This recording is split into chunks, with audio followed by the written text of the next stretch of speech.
C'est un moment important, émouvant, qui s'inscrit dans un processus. Je suis obligé d'en dire deux mots pour nos invités. Nous sommes à la 7e édition des Assises de la protection de l'enfance. La première édition avait lieu à Angers. Quand on me dit que les départements se préoccupent peu parfois de ces questions-là, je me souviens toujours d'entretiens avec le président du Conseil général de Maine-et-Loire en me disant « Nous avons une affaire terrifiante à Angers.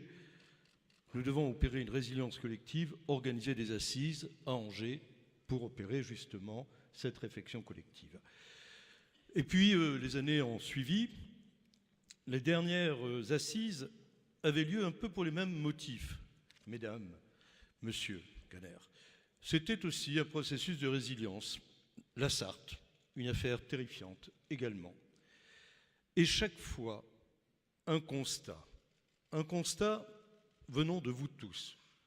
Le souci d'accepter effectivement, de dire oui, nos réponses sont perfectibles. Oui, nous pouvons faire mieux.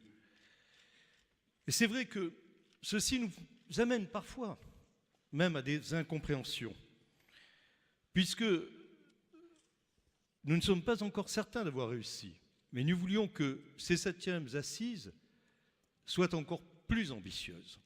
Et je ne sais pas si vous le partagiez tous, cette volonté. Oui, de dire beaucoup plus ouvertement que jamais qu'aucun dispositif, quel que soit le secteur, ne réussira dans ce pays si notre société continue d'être caractérisée par la défiance, l'individualisme, le consumérisme, l'absence de valeurs.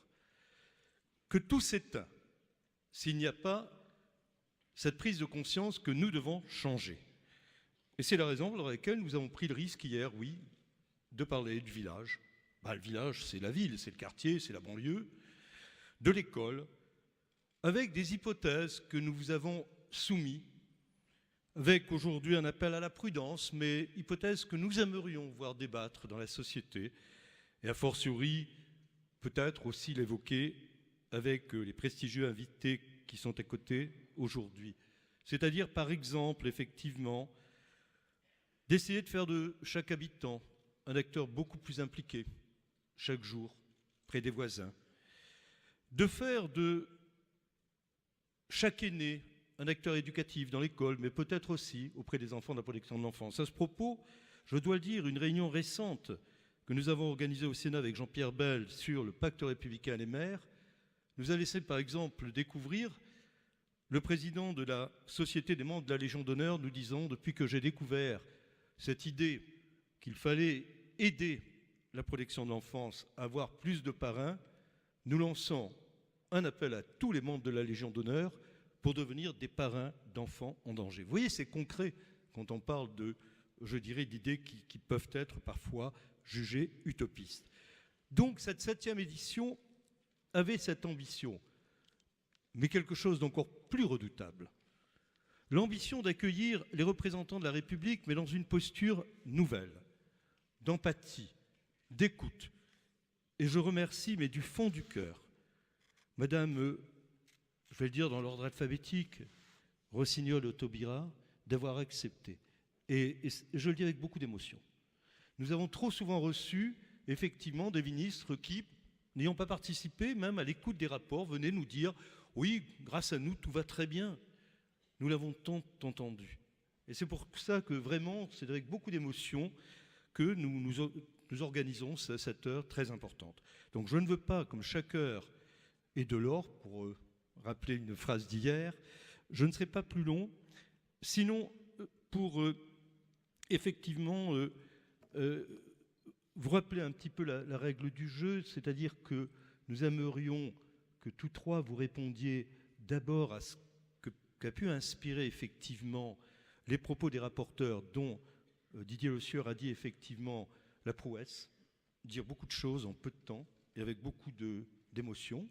Et puis, une seconde question vous sera posée, au fond, je dirais, pour voir quelle est aujourd'hui justement votre principale inquiétude et enjeu dans vos responsabilités. Et puis je ne peux pas m'empêcher, avant de poser la première question, mais de dire le plaisir que nous avons à voir deux ministres qui, jusqu'à présent, finalement, ce n'était jamais le cas. Nous n'avions que le ministre, je dirais, de la grande action sociale, de la solidarité, de la lutte contre l'exclusion. Ça dépendait. Et cette année, pour la première fois, nous avons le ministre de la Justice et le ministre, disons, du social, hein, pour faire simple. Quand on dit que les idées ne progressent pas, ben je dis c'est faux. La meilleure preuve, c'est qu'on se dit ce pays fâché avec les valeurs, et nous avons eu de la lumière pendant ces 2 jours grâce à vous, et nous avons aujourd'hui un exemple de coopération fraternelle entre 2 grandes administrations, grâce à votre présence, Madame Taubira, Madame Rossignol. Et bien sûr, Monsieur Caderc, qui va commencer, puisque les départements, eh bien, ne sont pas les moindres des acteurs dans la protection de l'enfance. Que ferions-nous sans les départements ?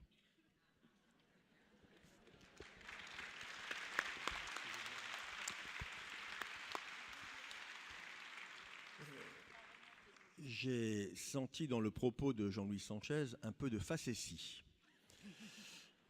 mais amicale, naturellement, considérant l'histoire qui est la sienne et la croyance, au meilleur sens du terme, qui est la sienne par rapport à la pertinence départementale, même si, vous le verrez, je n'évoque pas l'existence des départements de manière corporatiste, mais au regard du service public d'action sociale qu'ils peuvent porter et qu'ils ont construit depuis 30 ans. J'y reviendrai si j'en ai quelques minutes le temps.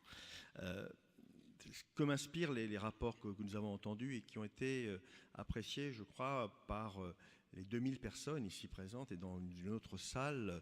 Tout d'abord, dire à Jean-Louis Sanchez, à toute son équipe, bravo, parce que je sais ce que ça veut dire que de tenir en haleine autant de collègues, collaborateurs ici présents. Et si Claudie Le Breton avait pu être des nôtres aujourd'hui, le président d'ADF, que j'ai l'honneur de représenter, il aurait été très impressionné. En tout cas, je ne manquerai pas de lui faire le retour de cette rencontre.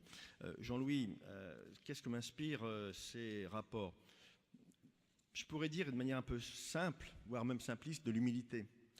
Mais je le crois sincèrement.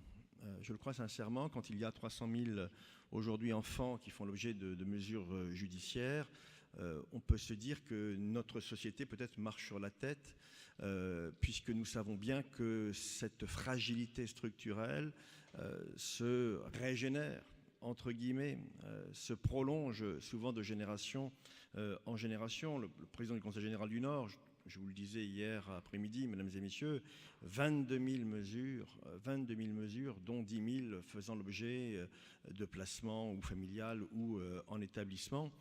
C'est pour moi un constat d'échec, mais ce n'est pas le constat d'échec du plan du Conseil général.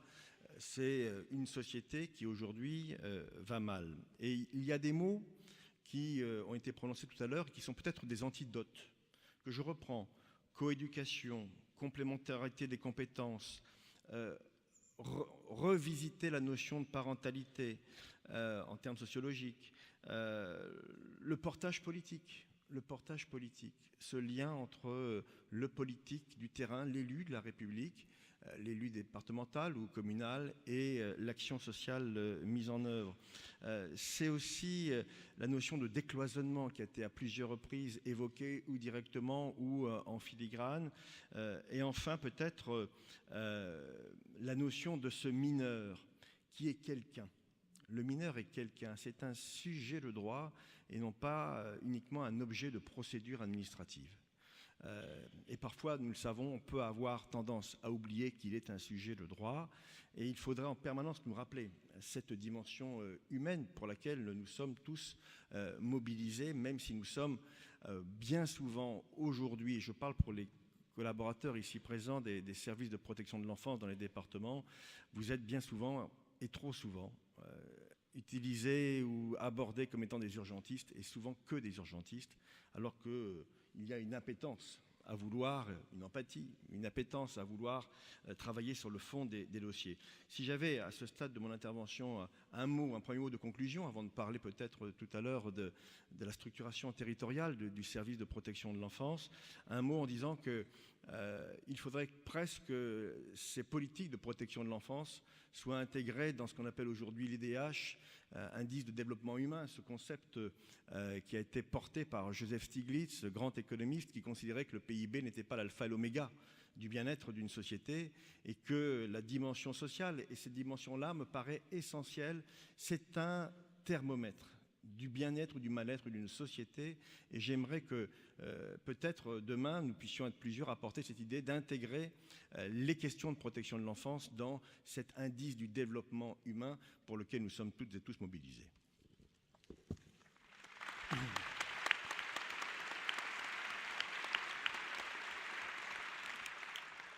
Ça rejoint tout à fait, M. Kanner, ce que je disais de l'ambition que nous pouvions avoir à terme, peut-être demain, mais en fait de sensibiliser tous nos concitoyens à l'idée d'une société meilleure en partant justement de la protection de l'enfance. Parce qu'il est indéniable que les 25 ans d'observation de l'enfance en danger à travers nos travaux, ceux de l'ONED, montrent bien l'impact de l'absence de repères, cette défiance qui prévaut dans la société française, cette absence de repères éducatifs dans la protection de l'enfance. Ce ne sont plus les enfants, je dirais, du XIXe siècle, même si la misère réapparaît. C'est fondamentalement les enfants de la solitude, c'est l'enfant de l'isolement social. Et donc, est-ce que les pouvoirs publics s'attaqueront de façon un peu plus délibérée à ces questions-là? Car c'est surtout l'économique qui est dans le discours politique et assez peu, au fond, la société. Madame Rossignol, votre réaction sur les ateliers, hein, surtout. Ah, c'est lié, c'est lié. Cru que j'avais gagné une c'est lié. C'est dans les ateliers. Bonjour. Merci, Monsieur le Président, cher Patrick, bonjour.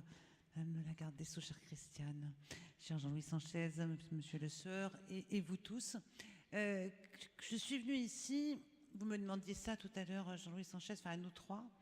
Qu'est-ce qu'on est venu chercher aussi? Moi, j'ai presque envie de dire des réponses. Peut-être je vais vous raconter un fait. Quand je suis arrivée il y a 3 mois comme au ministère des Affaires sociales, secrétaire d'État chargé de la famille et des personnes âgées de l'autonomie, déjà, quand on arrive ministre, quand on est au gouvernement, on ne vous donne pas à choisir votre titre, ce qui est dommage. Enfin, il est donné, on ne peut pas le corriger. Je l'aurais volontiers corrigé pour signifier que je suis chargée de l'enfance, de la famille et des personnes âgées. Et je souffre de que le mot enfance soit à la fois dans mon département, sous ma responsabilité, auprès de Marisol Touraine, ministre de tutelle, mais ne soit pas inscrit dans l'intitulé du ministère. Ce qui fait qu'il n'y a pas de visibilité de la prise en charge des questions d'enfance dans le gouvernement. Et je voulais simplement vous rassurer en vous disant qu'elles sont traitées, vous le savez, vous en êtes des professionnels, mais elles mériteraient de la visibilité. Et quand je suis arrivée, quelques jours après mon arrivée, j'ai été contactée par une journaliste de Canal+ Investigation qui faisait un reportage, qui faisait un documentaire sur l'affaire de la petite Marina. Et je venais juste d'arriver. La complexité du travail de la protection de l'enfance était pour moi suffisamment explicite pour que ma prudence à répondre à ces questions soit très grande. Et dans un premier temps, j'ai commencé par dire je ne voulais pas parler. Je venais d'arriver, je ne savais pas, j'avais besoin de comprendre, pas simplement un drame, mais l'ensemble du processus et des acteurs. Et le monde est ainsi fait qu'on a le choix entre 2 solutions, soit marqué en gros dans les reportages, la ministre n'a pas souhaité s'exprimer, ce qui veut dire que la ministre a forcément quelque chose à cacher si elle n'a pas voulu s'exprimer, soit se plier à l'exercice en espérant que ce qu'on va y retrouver après correspond à peu près à ce que vous avez dit. Et vous connaissez tous l'exercice, vous avez 10-12 minutes de prise de son et 1 minute maximum reprise à l'antenne. Et au moment où j'ai fait ça, j'étais pas contente de le faire. Je savais que ça allait pas et je savais que ça n'irait pas. Et ça s'est exactement passé comme je l'avais prévu.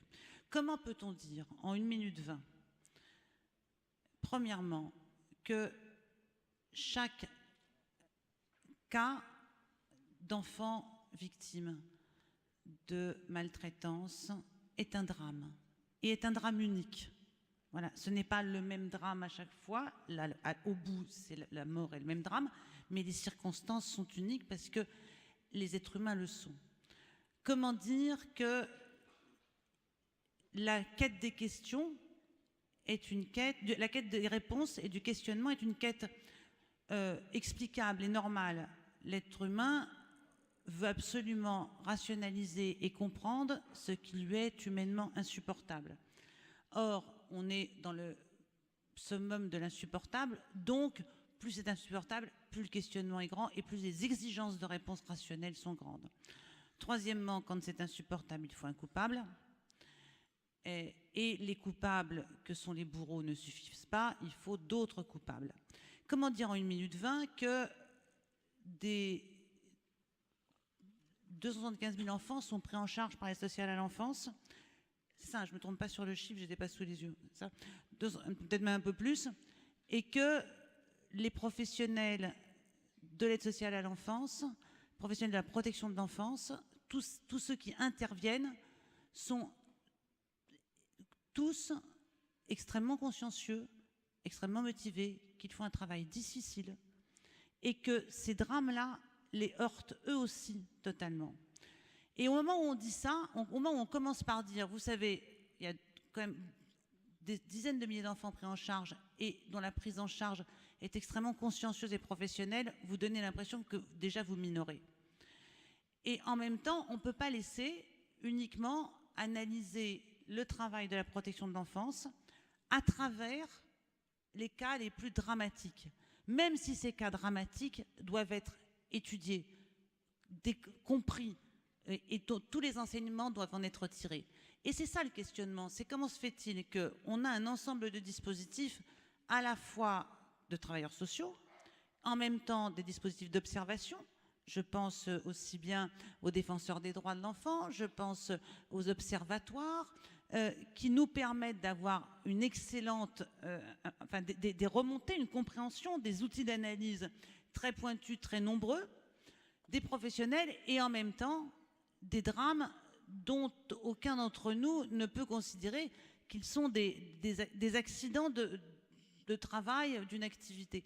Et donc la difficulté, c'est d'arriver à passer en même temps la mobilisation qui est la nôtre pour ne pas permettre que ça arrive de nouveau. L'humilité nous oblige à dire qu'on n'en est pas sûr. Voilà, qu'on n'en est pas sûr. L'exigence que nous avons à l'égard de nous-mêmes et des enfants, ce que nous leur devons, nous oblige à chercher les dispositifs les plus efficaces et en même temps à faire passer un message qui n'est pas un message de disqualification, de dévalorisation ou de dénonciation des travailleurs sociaux et des conseils généraux des départements. C'est toute cette difficulté-là. Et après, derrière, j'ai une autre série de questionnements qui sont... La deuxième, c'est on parle des drames, rarement de la souffrance qui ne fait pas la une des journaux, qui ne fait pas de bruit, qui est celle des vies cabossées et recabossées, des gamins qui passent de foyer en famille d'accueil et avec la somme d'échecs que ça suppose. Ceux-là ne font pas la une des journaux et c'est pourtant ce qui nous interroge. La deuxième chose, c'est les interrogations que nous avons tous. Quelle est la théorie, notre attachement au maintien du lien avec les parents, avec la famille biologique? Dans quelles limites? Jusqu'où? À quel prix? C'est une question que moi m'interpelle. Aujourd'hui, l'augmentation du nombre d'enfants accueillis est liée à l'augmentation de la pauvreté.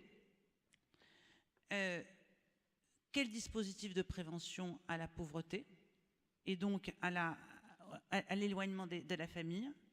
Et enfin, je voudrais vous faire partager une dernière remarque qui est celle de la difficulté du débat. Pourquoi je vous dis ça? Parce que je sors d'un mois de juin que j'ai passé au Parlement. Christiane Taubira, elle aussi, et nous entendons des choses qui franchement souvent ne relèvent pas de ce qu'il y a un instant Jean-Louis Sanchez appelait la bienveillance, le lien, l'attention à l'autre. Situé ailleurs. Et j'étais sur 2 textes. Un qui est, vous avez peut-être entendu parler, la proposition de loi dite Béchu, qui vise à confier aux conseils généraux, au département, l'allocation de rentrée scolaire au lieu de la verser aux familles d'accueil. Et une deuxième fois sur une proposition de loi relative à la famille qui ne touchait pas à l'aide sociale à l'enfance, mais qui a donné lieu à l'élaboration théorique sur la famille. Et j'ai touché à l'occasion de ces 2 débats, d'abord l'absence de bienveillance à l'égard des familles en situation de grande pauvreté et de difficulté. Il a fallu que je rappelle pas moins de 3 fois par heure que seulement 20% des enfants placés au titre de l'aide sociale à l'enfance étaient des enfants maltraités. Les 80 autres pourcents étaient des enfants que les parents ne peuvent pas à un moment donné élever, mais il n'y a pas de maltraitance. Or, on parle de 100% des familles comme si c'était 100% de familles maltraitantes, dans une représentation qui en est donnée, est faite et divulguée. Ça, c'est la première chose. La deuxième chose, une immense difficulté autour d'un débat sur la famille biologique et l'exclusif lien à la famille biologique, le refus et la négation de toute forme de parenté sociale. J'ai touché là du doigt de la difficulté que nous allons avoir à faire évoluer les lois pour justement offrir des cadres juridiques innovants pour les enfants qui sont accueillis dans les propositions qui sont faites par le rapport Goutte Noire, et où nous avons beaucoup d'espace. Il y a de la marge d'innovation, de progression et d'invention sur le statut de ces enfants, la multiplicité des liens, la coexistence des liens biologiques avec les parents d'origine, avec des familles, avec des parents sociaux, enfin, où il faut vraiment être très très imaginatif, et nous avons les moyens de l'être. Et ma grande inquiétude sur la capacité à mener ce débat sereinement dans l'intérêt des enfants et non pas dans des intérêts idéologiques bien éloignés de ceux des enfants.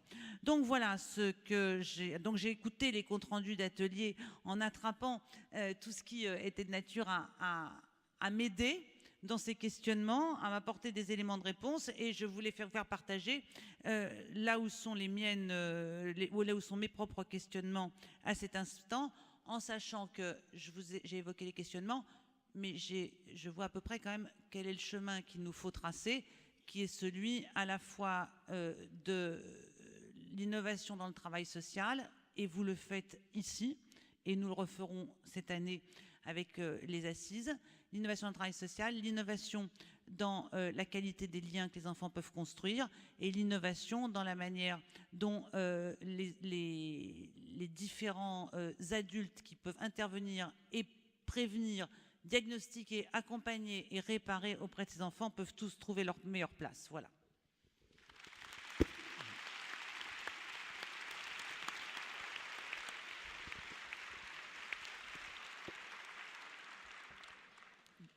Bon diagnostic, hein. Et en plus empreint de quelques liens avec les travaux de l'audace, Didier, ça nous fait bien plaisir. En même temps, ce qui n'est pas peut-être suffisamment ressorti là, des différents rapports, c'est à quel point, je pense, l'ensemble des participants est prudent sur les questions d'organisation et de légiférer à nouveau sur toutes ces questions-là. Ce qui ressort quand même très fort, je crois, pas simplement des assises de cette année, mais des précédentes, c'est que le plus important, c'est aujourd'hui peut-être les questions de coopération, les questions de posture, les questions, vous voyez, plus que les questions vraiment strictement d'organisation. Je pense il y a encore des questions sur lesquelles on peut légiférer.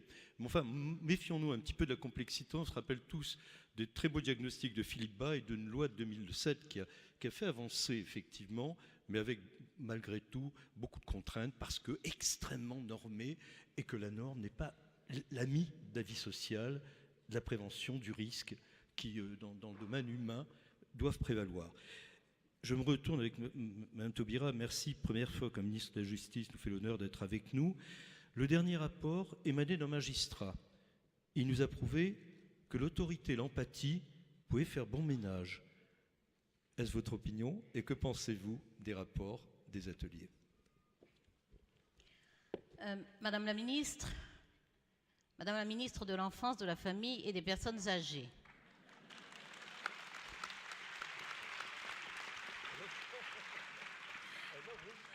Monsieur le Président du Conseil général et vice-président de l'Association des départements de France, Messieurs les Présidents, Sanchez et Sueur, Monsieur le Préfet délégué, Madame, Messieurs les hauts magistrats, Mesdames, Messieurs, d'abord je dois vous dire que j'éprouve un plaisir immense à être là, mais aussi un intérêt, c'est un mot que je n'aime pas en général, mais un intérêt au sens où je sais bien que je profite de vos réflexions, de vos travaux, de la façon généreuse avec laquelle vous avez partagé. Et Monsieur le Président Sanchez, vous m'avez indiqué que le dernier rapporteur était un magistrat, et ce quand j'en pensais, il se trouve que c'était une dernière rapporteure et une magistrate, et je vais vous dire ce que j'en pense.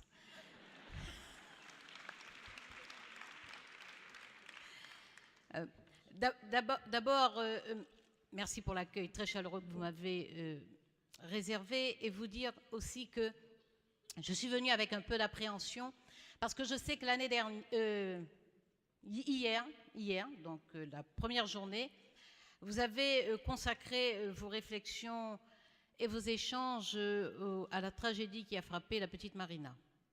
Et je me suis dit, l'ambiance sera forcément lourde parce qu'on ne sort pas indemne d'une tragédie pareille. Et vous avez démontré, en tout cas à l'écoute de ces 5 rapporteurs, Fabs et Hobbes, vous avez démontré par la restitution qui nous a été faite de vos travaux, de vos réflexions, vous avez démontré à quel point vous savez prendre en compte et sans doute être écrasé par une pareille tragédie et en même temps ressurgir parce qu'il faut éviter d'autres tragédies de cette nature. Et c'est ce que j'ai ressenti très fortement à travers les rapports qui nous ont été présentés. Comme vous venez de le dire, Monsieur le Président Sanchez, effectivement, il n'y a pas de revendication de normes nouvelles, alors que c'est vrai que c'est souvent une facilité. Très, très souvent, les revendications se rétrécissent à des demandes de textes de loi. Or, la maîtrise que vous avez de vos métiers, je sais à quel point vos métiers sont divers dans ce bel amphithéâtre, et à côté aussi, puisqu'il m'a été précisé qu'une autre salle accueillait d'autres de vos collègues, la maîtrise que vous avez de vos dossiers vous a conduit à considérer que notre droit positif, finalement, est suffisant en termes de normes, mais que ce qui n'exclut pas éventuellement qu'il y ait besoin par-ci par-là, soit d'un ajustement, d'une précision ou même de la création d'une norme nouvelle, mais l'essentiel de vos demandes ne porte pas sur de nouvelles lois. Par contre, j'ai été assez sensible à la façon dont vous interrogez les pratiques professionnelles. Et cela va bien avec le titre que vous avez réservé à ces 7e assises, puisque vous avez l'audace de dire très clairement, sans aucun jeu de mots par rapport à l'audace et à l'audace, donc à l'audace ODAS et à l'audace à président d'association, vous avez très clairement interrogé les pratiques professionnelles. Et effectivement, pour changer de paradigme, il faut interroger les concepts, il faut interroger les méthodes d'analyse, il faut interroger les méthodes même d'intervention. Et vous avez insisté assez fortement, les 5 ateliers ont insisté, en tout cas les 5 rapporteurs ont insisté très fortement dans leur restitution sur cette interrogation qui porte sur les pratiques professionnelles et sur la nécessité de faire émerger une culture commune. Et c'est très logique, c'est très logique. C'est vrai que le dernier atelier concernait et interpellait plus directement la justice. Mais si je suis à vos côtés aujourd'hui, c'est parce que je suis persuadée, comme vous tous, que l'enfant doit être perçu dans son intégralité, dans son intégrité, dans son unité. Et qu'on ne va pas découper un morceau de judiciaire, un morceau d'associatif, un morceau d'administratif, que nous devons apprendre à appréhender l'enfant, à l'approcher, à le penser dans son intégrité. Et c'est ce que j'ai perçu. Donc oui, nous sommes davantage concernés par le dernier atelier, avec des suggestions tout à fait intéressantes, avec une façon d'attirer l'attention sur un certain nombre de difficultés, mais manifestement, il y a, en tout cas dans vos esprits, à vous, ici, et c'est en ce sens que je crois que cette interrogation sur les pratiques professionnelles et sur l'émergence d'une culture commune, cette interrogation va infuser dans vos métiers et dans la société. Il y a de façon constante, permanente, une demande, une inquiétude et une volonté d'articuler, de mieux coordonner. Et changer de paradigme, c'est ça. Ce n'est pas chacun dans son coin, c'est comment ensemble nous apportons une réponse construite, structurée, à cette question essentielle, extraordinairement noble, extraordinairement précieuse et extraordinairement sensible qu'est la protection de l'enfance. Donc je me suis sentie concernée aussi par le rapport sur la scolarité et la nécessité de repérer de la façon la plus précoce possible, mais aussi de faire travailler ensemble et dialoguer davantage les différents acteurs qui interviennent. Je me suis sentie concernée aussi par l'interrogation sur la parentalité, y compris sur le jeu de mots de très mauvaise grâce qu'a fait le rapporteur sur les parentalités, mais c'est une interrogation qui se justifie. Donc je me suis sentie concernée par toutes ces questions parce que l'action de la justice doit interroger les autres actions, celles qui interviennent en amont, celles qui interviennent en aval également. Et j'ai été également très très frappée par la qualité très professionnelle de ces interventions. Par exemple, une interrogation sur la façon d'agencer l'intervention administrative, l'intervention judiciaire et comment éventuellement revenir à l'intervention administrative. Et ça, c'est une interrogation essentielle parce que ce sont les rigidités. En tout cas, les rigidités ont une part de responsabilité dans la mort de Marina. Les rigidités ont une part. Donc il faut arriver effectivement à casser ces rigidités comme il faudra arriver à dissoudre un certain nombre de ruptures. Au niveau de l'action, évidemment, des choses sont en cours parce que cela fait un moment que nous vous écoutons, que nous vous recevons, que nous vous lisons aussi. Par conséquent, il y a un certain nombre de choses engagées. Ce que je peux vous dire, c'est qu'au niveau de la justice, par exemple, nous sommes en train de finaliser la révision de la convention entre l'éducation nationale et la justice, une convention qui date de 1986, qui aborde les grandes orientations de la coopération nécessaire entre l'éducation nationale et la justice, qui est vieille maintenant et qui a besoin d'être actualisée. C'est ce que nous sommes en train de terminer. Vous savez que le ministère de la Justice a été partie prenante de la circulaire interministérielle sur le décrochage scolaire et nous avons, en cette année 2014, produit une circulaire concernant les classes relais parce que notre intervention doit être importante au niveau de la prévention. Il est extrêmement important que la justice s'implique au niveau de la prévention parce que, évidemment, il faut rattraper les gamins qui ont commis une faute, il faut les sanctionner à la mesure de leur faute, il faut les aider à se redresser, à se remettre sur pied, à marcher droit et fier dans la société, mais autant que possible, il faut éviter qu'ils commettent ces fautes. Donc il faut que nous intervenions, nous tous adultes intervenions le plus tôt possible, le plus proche possible. Pour conclure cette première partie, je dirais simplement que la qualité de ces interventions prouve à quel point vos différents métiers sont des métiers prometteurs et à quel point vous allez encore les enrichir, à quel point donc la qualité de vos interventions auprès de nos enfants sera élevée. Et puis je vais retenir peut-être la formule du président Giraud qui a présenté le premier atelier et qui a dit que vous avez eu un souci de fertilisation et de pollinisation. Je crois que c'est bien ce que vous avez fait pendant 2 jours, c'est bien ce que vous faisiez déjà avant de faire l'effort de venir, de tout lâcher, de vous rassembler aujourd'hui pour partager vos expériences et vos réflexions, et c'est bien ce que nous allons continuer à faire, et nous, au niveau de la puissance publique, nous essaierons de vous accompagner le mieux possible.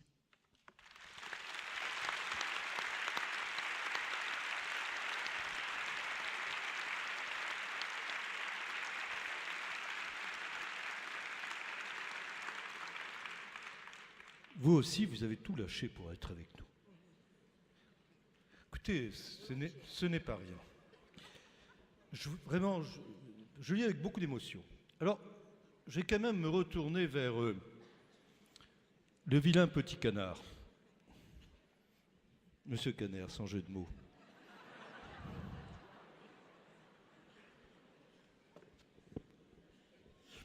Mais comme on dit, l'eau coule sur mes plumes, voilà.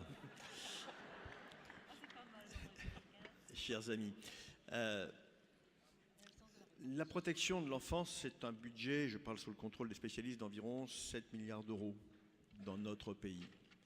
Et on sait aujourd'hui que, eh bien, dans la recherche juste la baisse des déficits publics, tout doit être mené pour que, et c'est une expression que j'utilise de plus en plus devant mes collaborateurs, nombreux dans cette salle, que la dépense sociale doit être juste. La dépense sociale doit être juste, ça veut dire qu'elle doit être efficace, c'est-à-dire que l'argent public aille vraiment là où il a été prévu d'aller, et aussi un argent public maîtrisé au regard des contraintes qui sont les nôtres, notamment par rapport à la fiscalité qui, vous le savez, est un levier qui ne peut pas être de manière permanente utilisé. Alors vous allez me dire, voilà des sujets qui nous éloignent un petit peu de notre affaire. Je ne le crois pas, parce que nous avons une obligation, tous ici, de pouvoir être efficaces dans l'action publique que nous portons au nom de la République, au nom de la chose publique. Et il est évident que la question de la réforme territoriale, qui a été un peu sous-jacente et pas uniquement dans les propos introductifs de M. Sanchez, mérite peut-être d'être évoquée. J'ai la chance ici d'avoir 2 ministres de la République, et non des moindres, à mes côtés dans le Nord.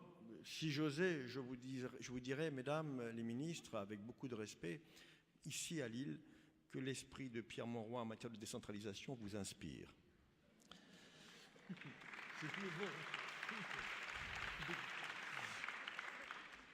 Et lui, je le disais hier, qui a été mon maître en politique, a cru, et de là où il nous regarde peut-être il croit encore, à l'intelligence territoriale portée par les élus qui ont retrouvé depuis 1982 cette liberté qui leur manquait tellement précédemment. Alors, puisqu'on parle de l'enfance, on parle de mots qui ont un sens autour de ces enfants en difficulté.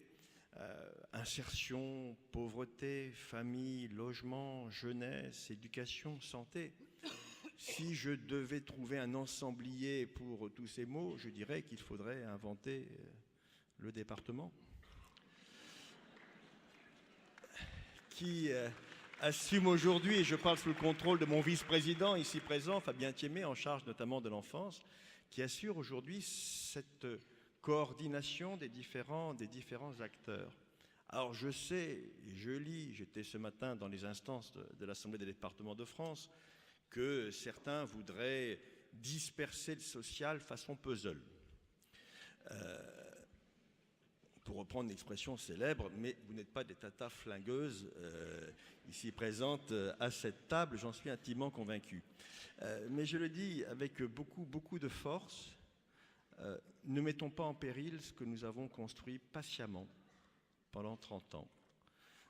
Patiemment, en reprenant avec diplomatie, avec efficacité, avec recherche du consensus, des compétences ici ou là pour les mettre à un niveau territorial qui a une surface suffisante pour tenir le choc face aux défis qui ont été notamment évoqués par Mme Taubira il y a un instant ou Mme Rossignol, chers amis ministres. Je pense vraiment que, par exemple, vouloir éclater les politiques de solidarité entre aujourd'hui 2200 intercommunalités, peut-être demain un peu moins avec le projet de réforme, mais ce sera quand même 1800. Je ne crois pas à une politique de solidarité nationale en forme de peau de léopard. Je crois à cette organisation, peut-être qu'il faut améliorer naturellement, qui aujourd'hui fait la richesse et, je le crois très sincèrement aussi, constitue un élément d'amortisseur social exceptionnel dans notre pays. 9 millions de pauvres, 5 millions de chômeurs, mais le fait que le lien social puisse perdurer dans ces conditions relève non pas du miracle, mais relève d'une organisation républicaine qui tient le choc face à ces considérations lourdes sur le plan social. Donc, vraiment, je vous en conjure, je le fais très régulièrement maintenant et sans vouloir naturellement être impertinemment, avec tout le respect que je porte aux représentants de la République, je vous en conjure, attention à ne pas mettre en péril cette construction sociale. Et d'ailleurs, quand j'en discute régulièrement avec votre collègue André Valigny, ministre en charge de la réforme territoriale, s'il y a bien un sujet dont il ne sait quoi faire, permettez-moi l'expression, c'est bien celui de la protection de l'enfance. Et d'ailleurs, dans le texte soumis, avec un débat qui va reprendre, le texte soumis aux parlementaires, eh bien, la protection de l'enfance n'apparaît pas, curieusement, dans les compétences transférées et transférables. D'où d'ailleurs mon interrogation, si les départements devaient disparaître, qui s'en occuperait? J'ai bien entendu mon collègue, enfin il ne l'est plus, André Valigny, président du Conseil général de l'Isère, nous dire mais finalement peut-être qu'on va devoir recréer une sorte d'agence d'État basée sur le plan départemental. Peut-être s'appellera-t-elle cette agence la DAS.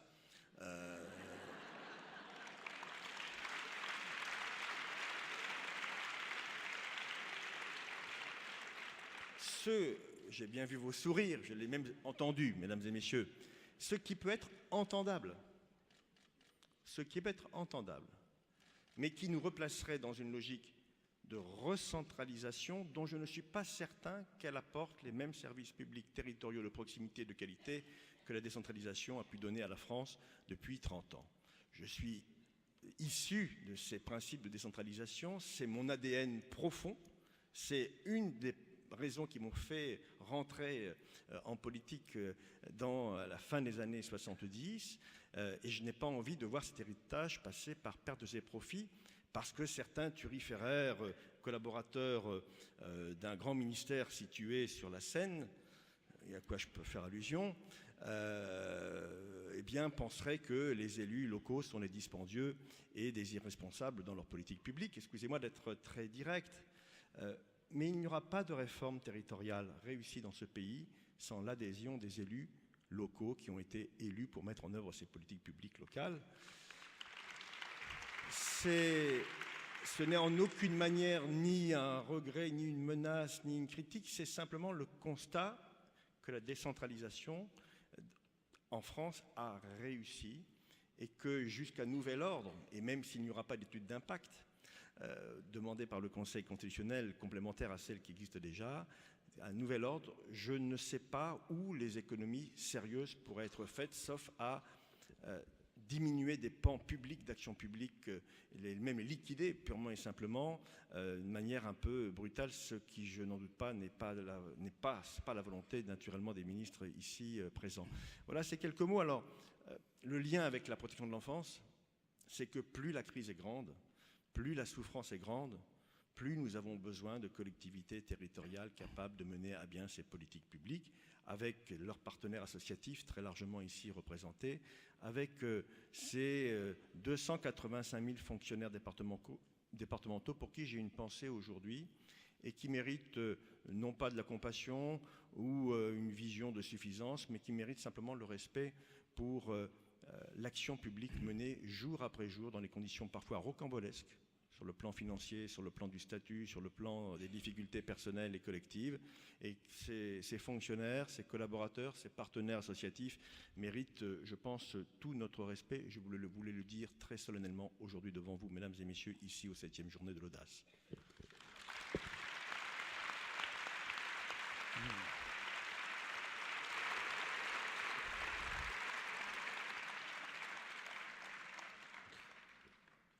Vous le comprenez bien, la finalité de ces rencontres étant l'enfant, on ne pouvait pas éviter ce moment qui n'est pas simplement un moment d'émotion, un moment d'analyse. Moi, je voudrais le dire en présence de deux ministres de la République, l'Observatoire d'action sociale n'est pas un observatoire des départements. C'est un observatoire qui regroupe les villes, les départements, la protection sociale et l'État. C'est-à-dire que notre indépendance est obligatoire, elle n'est pas voulue, elle est, je dirais, indispensable à la survie de l'institution. Et depuis 25 ans, nous observons ces départements et nous apprécions leurs efforts d'amélioration constants, avec vraiment la volonté d'aller dans des chemins, le développement social qui est, je crois, la première condition du développement durable. Il n'y aura pas de développement durable sans développement humain.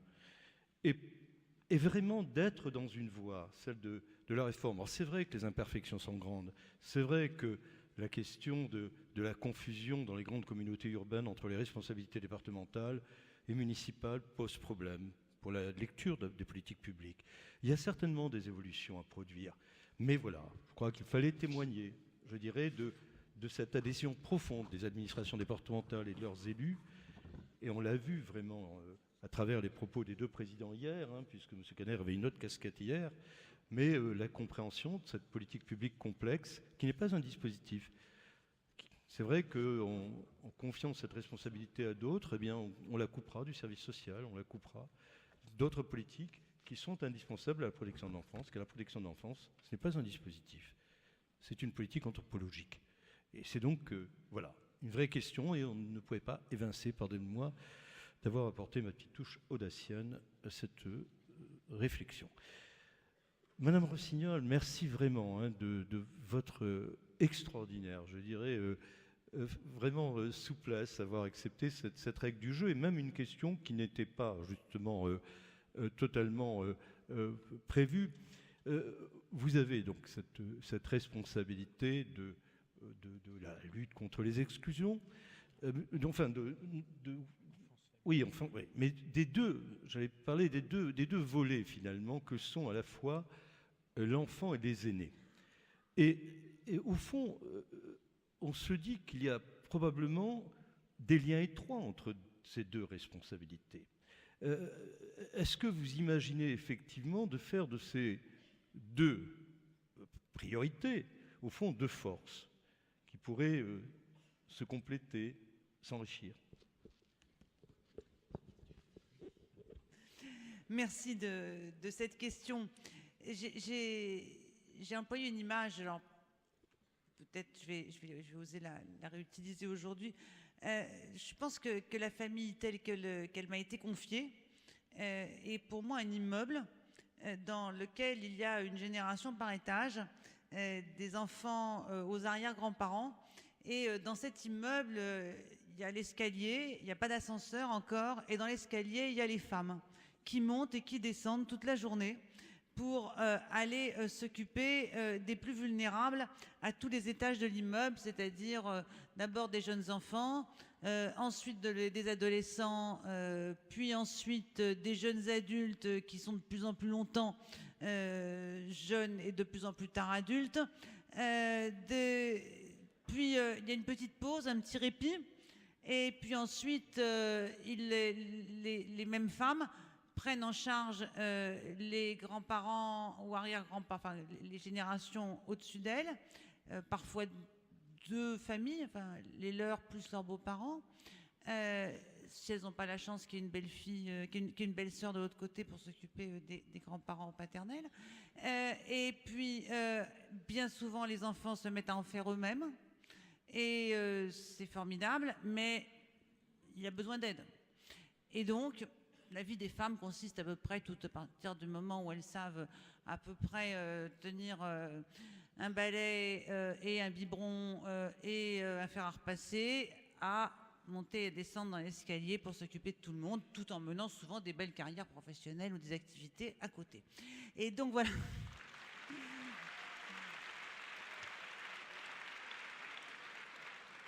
Donc j'ai appréhendé ce ministère effectivement qui fusionne ce qui était auparavant j'ai deux prédécesseurs, une personnes âgées, autonomie et une à la famille, et j'ai donc fusionné ces deux ministères, et je pense que c'est une belle opportunité d'abord pour appréhender la famille, non pas ou les personnes âgées, non pas comme des secteurs d'objets de politique médico-sociale ou de politique sanitaire ou de politique sociale, mais plutôt de façon sociologique, c'est-à-dire c'est comme un ensemble de relations humaines et de solidarité qui se construisent verticalement et aussi horizontalement.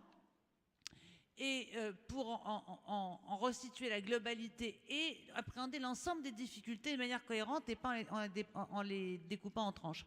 Et de fait, ça me permet d'avoir tout à la fois une action enfance, et nous allons encore travailler, après que j'ai rassuré le président du Conseil général, mais il le sait, pour lui dire que dans les années à venir, les départements vont se recentrer sur les compétences sociales, que chacun mesure le chemin qui a été parcouru des DAS à l'action sociale, à l'action aujourd'hui, et que ce chemin parcouru, c'est le travail à la fois des présidents de conseils généraux, des conseils généraux et des personnels que vous êtes ici réunis, et qu'il n'est pas question que la réforme territoriale ni remette en cause le service public de protection de l'enfance, ni n'aille confier aux communautés de communes la protection de l'enfance, tellement cet échelon est absolument invraisemblable, absurde et inimaginable. Voilà.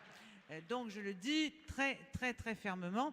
Et donc je conclus juste pour dire une chose, c'est que pour revenir sur ce qui sont vos thématiques, c'est-à-dire comment on crée du lien. Moi, j'essaie de créer du lien entre les générations entre elles et entre la société entre elles et ces générations. Et c'est pour ça que je reviendrai, par exemple, au mois de septembre à l'Assemblée nationale avec un beau projet de loi sur l'adaptation de notre société au vieillissement et dans lequel on y trouve différentes mesures pour favoriser le maintien à domicile, mais une dont je veux parler ici parce qu'elle est dans l'état d'esprit, dans l'esprit travail social, dans cette compréhension de la réalité qui est au-delà des dispositifs, qui est le droit au répit pour les aidants des personnes atteintes de maladies dégénératives, voilà, et pour les personnes qui ont en charge une personne âgée dépendantes, très dépendantes, et qui sont épuisées parce que c'est tout le temps, quoi. C'est 365 jours, 365 jours, parfois presque H24, c'est tout le temps. Les seuls relais sur lesquels on peut compter, c'est un peu de famille et tout le monde n'en a pas. Et donc nous instaurons avec la loi vieillissement un droit au répit, c'est-à-dire une allocation qui permettra aux aidants de financer un accueil temporaire dans un établissement pour personnes âgées dépendantes, dans un EHPAD temporaire, de façon à souffler un peu. Et je crois que cette idée du répit qui existe pour le vieillissement, je la travaille aussi pour les familles et aussi pour les familles monoparentales. Voilà, je pense que nous sommes dans l'ensemble des conditions qui font l'enfance en danger, qui font l'enfance en souffrance, et les familles en souffrance qui sont les leurs. Il y a aussi l'épuisement des familles monoparentales, des mères, parce que ce sont d'elles qu'on parle, qui doivent être à la fois sur tous les fronts. Et donc les questions d'épuisement, de soutien, de solidarité sont dans le cœur et le fil conducteur des travaux que vous menez, Monsieur le Président Sanchez. Et nous allons probablement nous séparer tout à l'heure. Vous allez continuer vos travaux, moi je vais m'en aller. Nous nous reverrons très bientôt parce que je vais avoir besoin de vous justement pour le lien et la solidarité, comme vous savez si bien le construire et le défendre. Merci.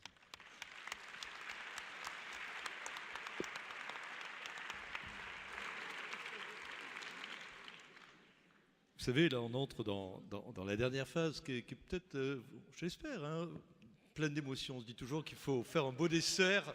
Non mais il faut faire un beau dessert. C'est le dessert dont on se souvient. Et donc, je me retourne vers Madame Taubira. J'ai entendu beaucoup parler ces derniers temps, on a parlé aussi avec Nadège Sévrac, là, qui a été excellente dans son rapport hier. The care. Bon, très bien. Il faut du care dans la protection de l'enfance, on est d'accord. Mais enfin, bon, pourquoi aller chercher ailleurs ce que nous avons ici? Et je me retourne vers Madame Taubira et je dis, nous avons une magnifique devise, liberté, égalité, au service de l'interdépendance, au service du lien, au service de la fraternité. Est-ce que vous ne pensez pas que le XXIe siècle pourrait être le siècle de la fraternité au service des enfants?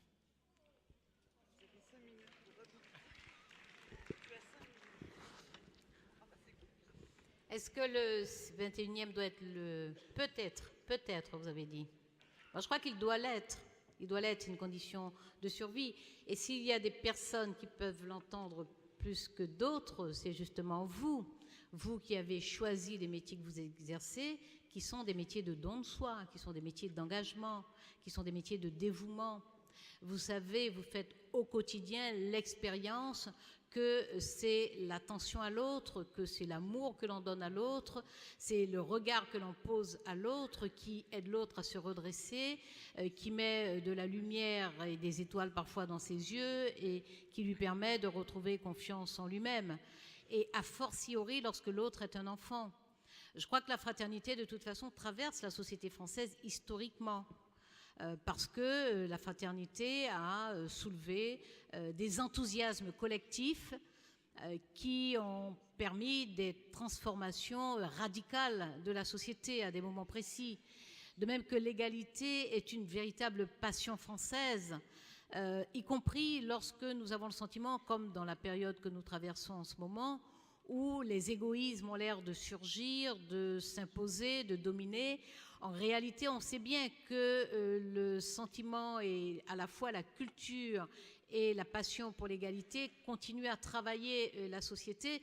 Et c'est pour ça qu'on peut avoir des situations aussi paradoxales dans la société que certains résultats à des scrutins électoraux et sur un sujet comme la protection de l'enfance, une assemblée de plus de 2000 personnes qui se bloquent 2 journées entières pour y travailler et pour repartir recharger d'abord de l'énergie reçue des autres, mais aussi de l'énergie donnée aux autres et surtout de l'échange qui aura permis d'enrichir le regard sur la société.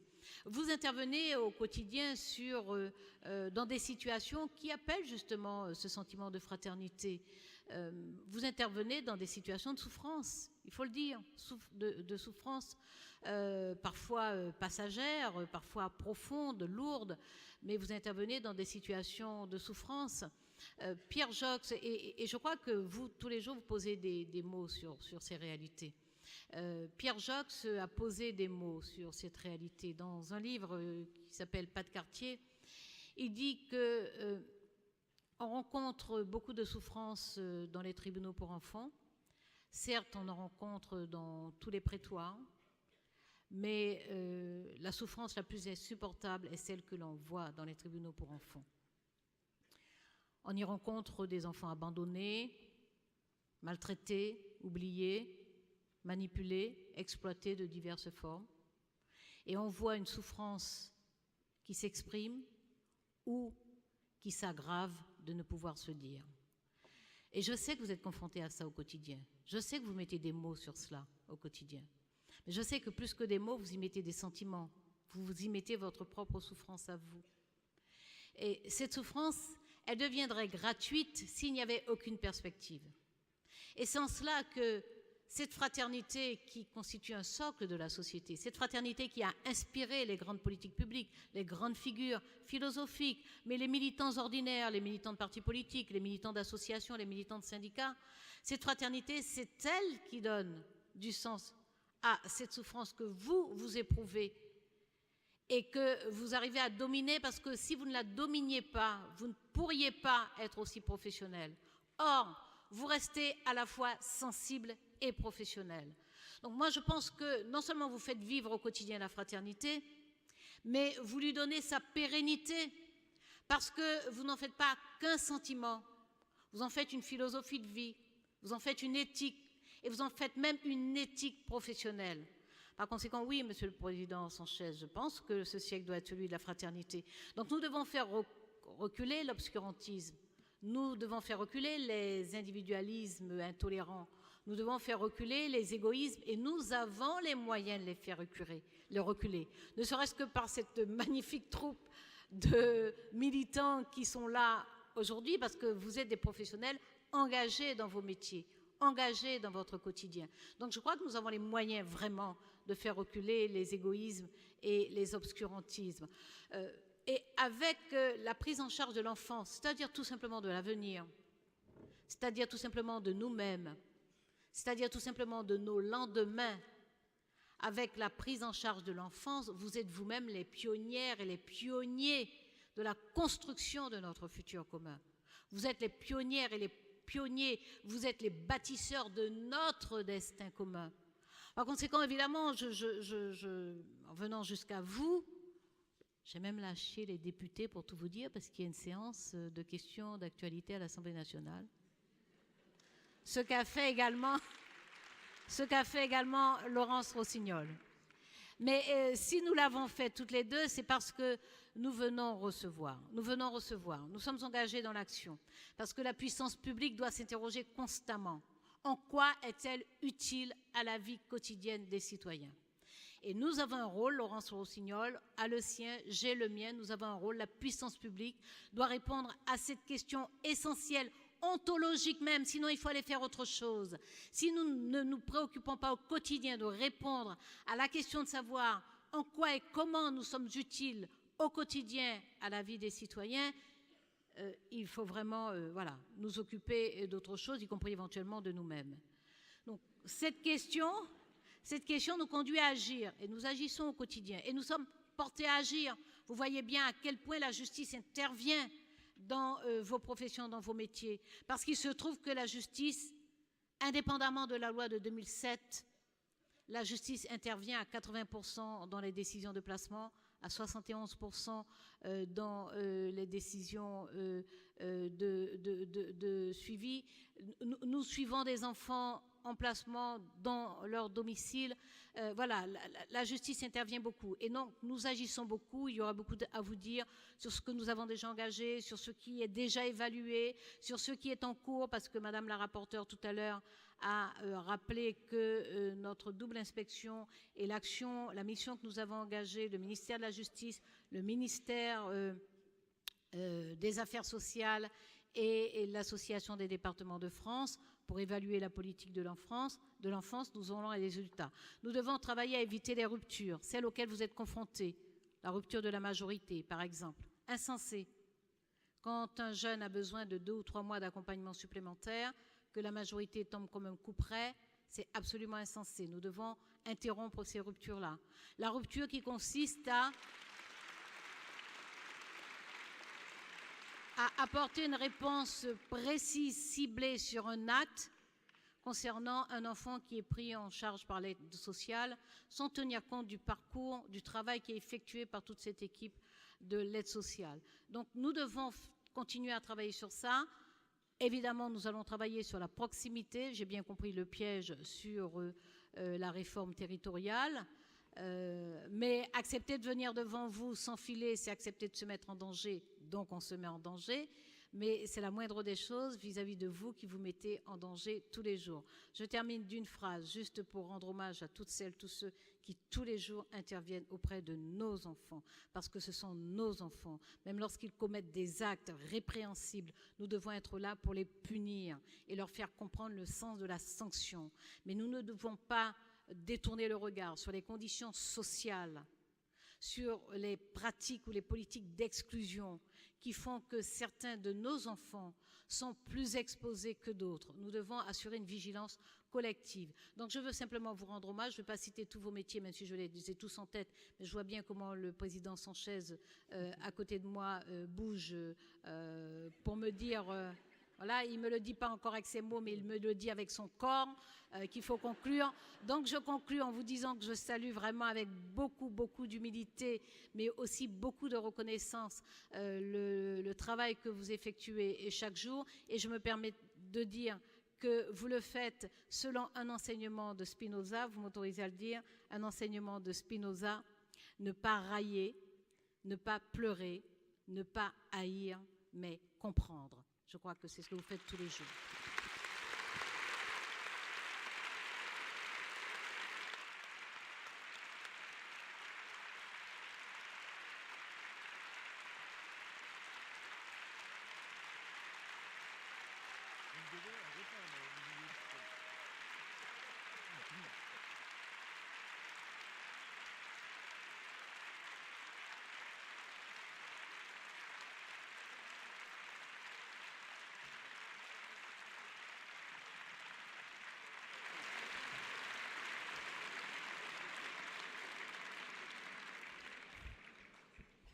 Ça va me coûter des sous tout ça, parce que du coup il faut publier les actes. Merci à tous, hein, vraiment, merci, et vraiment merci à Patrick Caner, merci à Madame Rossignol, Madame Taubira. Franchement, c'est des remerciements du fond du cœur, du fond du cœur.